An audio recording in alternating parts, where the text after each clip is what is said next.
ICDS कार्यालय के द्वारा जो ब्लॉक कोऑर्डिनेटर होते हैं और डिस्ट्रिक्ट कोऑर्डिनेटर होते हैं उनके पदों पे भर्ती निकाली गई है और इसका जो आवेदन फॉर्म है ना उसको भी शुरू कर दिया गया है। इस वीडियो में जो है पूरी जानकारी बताएंगे कि अगर आप मान लीजिए ब्लॉक कोऑर्डिनेटर बनना चाहते हैं तो आपके पास क्वालिफिकेशन क्या होनी चाहिए, डिस्ट्रिक्ट कोऑर्डिनेटर बनना चाहते हैं तो आपके पास क्वालिफिकेशन क्या होनी चाहिए, सिलेक्शन कैसे होगा, मानदेय कितना मिलेगा और किस तरह से भर्ती होने वाली है और फॉर्म को कैसे भरना है। तो प्लीज वीडियो शुरू से अंत तक लेकर जरूर देखिएगा। सभी जानकारी को हमने इस वीडियो में कवर किया हुआ है और वीडियो थोड़ा सा भी अच्छा लगे तो प्लीज वीडियो को लाइक करिएगा। सबसे पहले भर्ती के बारे में आपको बता देते हैं। तो ये जो है ब्लॉक कोऑर्डिनेटर के पदों पे भर्ती निकाली गई है। एबीसी के लिए एक पोस्ट है, बीसी के लिए एक है और अनरिजर्व्ड के लिए जो है एक पोस्ट रखे गए हैं। 3 पदों पे ही आपका भर्ती होने वाला है। क्वालिफिकेशन की बात करें तो अगर आपने ग्रेजुएशन एनी स्ट्रीम से कर लिया हुआ है तो फॉर्म को भर सकते हैं। हालांकि 2 साल का जो है अनुभव आपसे मांगा गया है, जो भी technology and software application support होता है उसमें काम करने का। साथ ही साथ आपका जो है good oral and written communication skill होनी चाहिए लोकल लैंग्वेज में। और साथ ही साथ यहाँ पे बोला गया है कि अगर आप कैंडिडेट शुड बी इंगेज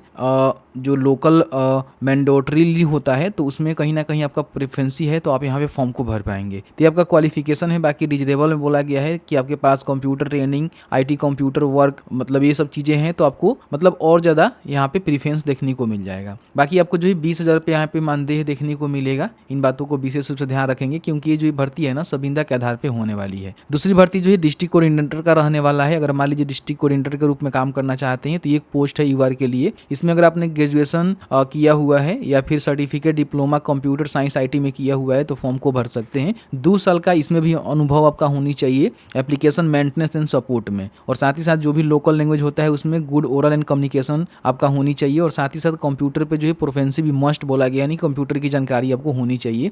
बाकी अगर कोई 4 साल का अनुभव रखा हुआ है तो उसको यहाँ पे प्रेफरेंस मिलेगा। 30,000 रुपये जो है इनको प्रति महीना मानदेय यहाँ पे देखने को मिलेगा।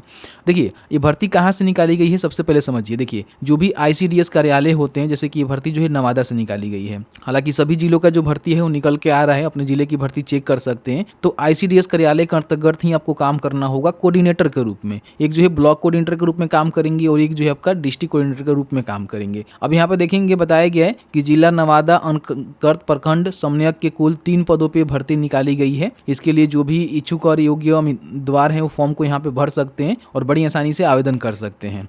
आवेदन करने से पहले ध्यान दीजिएगा कि जो भी आपकी भारत की नागरिक हैं वो फॉर्म को भर सकते हैं। अभ्यर्थी नवादा जिला क्षेत्र का स्थायी निवासी हो, इसके लिए संबंधित अनुमंडल पदाधिकारी द्वारा निर्गत आवासीय प्रमाण पत्र भी उसको देना पड़ेगा। यानी कि मान लीजिए आप जिस जिले से भर्ती निकाली गई है उस जिले से हैं तो फॉर्म को भरेंगे, इसके लिए आपको निवास भी देना पड़ेगा। बाकी बताया गया है कि आपका जो उम्र सीमा है, बताया गया है कि अगर आप आरक्षित वर्ग के पुरुष हैं तो 37 वर्ष अपर एज रहेगा और कम से कम आपका 21 वर्ष तो उम्र रहेगा और ये अपर एज की बात की जा रही है। पिछड़ा वर्ग पिछड़ा वर्ग के पुरुष महिला के लिए 40 वर्ष, आरक्षित वर्ग महिला के लिए 40 वर्ष और एससी एसटी के पुरुष महिला के लिए 40 वर्ष अपर एज रहेगा। तो आप यहाँ पे फॉर्म को भर सकते हैं। 1/1/2025 के आधार पे आपकी जो उम्र की काउंटिंग है ना वो यहाँ पे कराई जाएगी। इसमें देखेंगे बताया गया है कि पूरी तरह संविदा के आधार पे भर्ती निकाली गई है। किसी प्रकार आप जो है नियमितीकरण का दावा नहीं कर सकते हैं और सरकारी सेवक आप नहीं माने जाएंगे, मानदेय के रूप में आप काम करेंगे। बाकी बताया है कि पूर्व में आईसीडीएस निदेशालय या फिर अन्य संबंधित विभाग एवं प्रशासनिक नियंत्रणाधीन कार्यालय अथवा अंतर्राष्ट्रीय में कार्य अनुभव रखने वाले अभ्यर्थियों को प्राथमिकता यहाँ पे दी जाएगी। यानी कि मान लीजिए आपने संविदा के आधार पे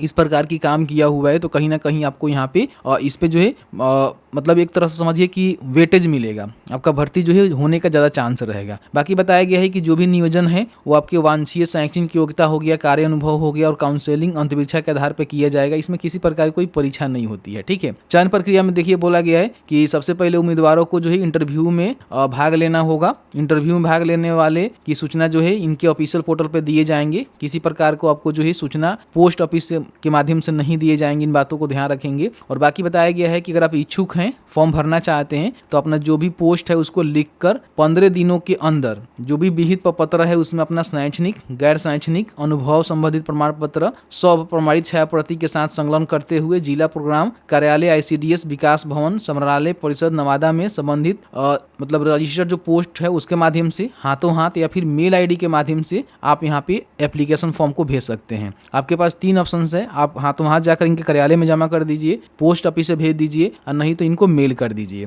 ध्यान रखिएगा सही से आपको फॉर्म भरना है, किसी प्रकार की गलती वगैरह नहीं करना है और उसका जो प्रिंट आउट है निकाल कर अपने पास सुरक्षित जरूर रखेंगे। ये आपका फॉर्मेट रहने वाला है जिसको आपको भरना होगा, कौन से पोस्ट के लिए फॉर्म को भर रहे हैं। ठीक है, अपना कैपिटल नेम में यहाँ पे नेम लिखेंगे, पर्सनल डिटेल्स में भरेंगे, सभी जानकारी जो मांगी गई है, फोटो यहाँ पे लगाएंगे और इसको जो है पूरी तरह से जो भी अपना सर्टिफिकेट है उसको मेंशन करके और आपको यहाँ पे हाथों हाथ जमा कर देना है, पोस्ट ऑफिस से भेज देना है, नहीं तो आप मेल भी कर सकते हैं। ठीक है, दूसरा यहाँ पे पोस्ट है तो इसमें सेम वही चीज रहने वाला है, देखेंगे तो उम्र सीमा भी आपका वही रहेगा। ठीक है, बाकी 15 दिनों के अंदर इसका भी आपको आवेदन कर लेना है और इसका भी आवेदन देखेंगे तो हाथों हाथ या फिर वही चीज रहेगा, इनके परिसर में जाकर हाथों हाथ जमा कर सकते हैं, मेल कर सकते हैं या फिर डाक के माध्यम से भेज सकते हैं। इसका भी यहाँ पे फॉर्मेट आपको देखने को मिलेगा, इसको आपको भरना होगा, जो भी जानकारी है वो भर के सेल्फ अटेस्टेड यहाँ पे फोटो लगाकर आपको जो है आवेदन करना होगा। ठीक है, तो ये नोटिफिकेशन आपको देखने को मिल जाएगा, बताएंगे कहाँ से डाउनलोड करना है और आप यहाँ से इजिली अपना जो फॉर्म है वो भर सकते हैं। अब यहाँ पे हम बात कर लेते हैं कि मान लीजिए सभी जिलों का जो भर्ती है ना वो निकल के आ ही रहा है ऑलमोस्ट। ठीक है, तो उसको कैसे चेक करेंगे,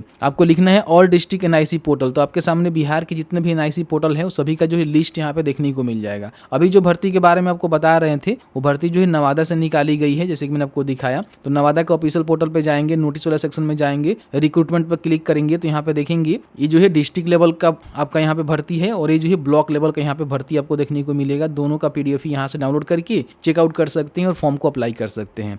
इस तरह से मान लीजिए और भी कई सारे जिले में आप भर्ती चेक कर सकते हैं, जैसे किशनगंज में आपको भर्ती देखना है, यहाँ पे नोटिस में जाएंगे, रिक्रूटमेंट पर जाएंगे, यहाँ पे भर्ती आई ही नहीं है। तो इस तरह से खगड़िया में आपको देखना है तो खगड़िया का भी आप चाहें तो यहाँ पे चेक कर सकते हैं। रिक्रूटमेंट पर जाएंगे तो यहाँ पे देखेंगे होम गार्ड का जो टेस्ट हुआ है उसका यहाँ पे इनरोलमेंट वगैरह आया हुआ है, ये चीज यहाँ पे जारी किया गया है। तो इस तरह से आप देख सकते हैं अपने जिले का जो भर्ती है ना .nic.in के पोर्टल पर जाकर चेक कर सकते हैं कि आपके जिले में भर्ती आई है कि नहीं आई है। अगर आई है तो चेक करेंगे और चेक करने के बाद आपको जो है अप्लाई करना है, जो भी प्रोसीजर बताए गए हैं उसके माध्यम से। तो इस तरह से मैंने पूरी जानकारी बताया किस तरह से ब्लॉक कोऑर्डिनेटर और डिस्ट्रिक्ट कोऑर्डिनेटर के पदों पर भर्ती निकाली गई है। तो फॉर्म को भर पाएंगे, क्या कुछ यहाँ पे रहने वाले हैं और किस तरह से फॉर्म को भरना है। जैसे कि आपने देखा कि मैंने जो है पूरी जानकारी आपको बताया कि जो ICDS कार्यालय के द्वारा ब्लॉक कोऑर्डिनेटर और डिस्ट्रिक्ट कोऑर्डिनेटर के पदों पर भर्ती निकाली गई है, उसका जो फॉर्म है वो कैसे भरना है, किस तरह सिलेक्शन होगा और किस तरह से भर्ती प्रक्रिया होने वाली है। बाकी अलग अलग जिलों की जो भर्ती है वो भी निकल के आती है, तो अपने जिले के जो NIC का पोर्टल है वहां पे जाकर भर्ती वाले सेक्शन में इसको चेकआउट कर सकते हैं। तो बस आज की इस वीडियो में इतना ही। वीडियो थोड़ा सा अच्छा लगा है तो प्लीज वीडियो को लाइक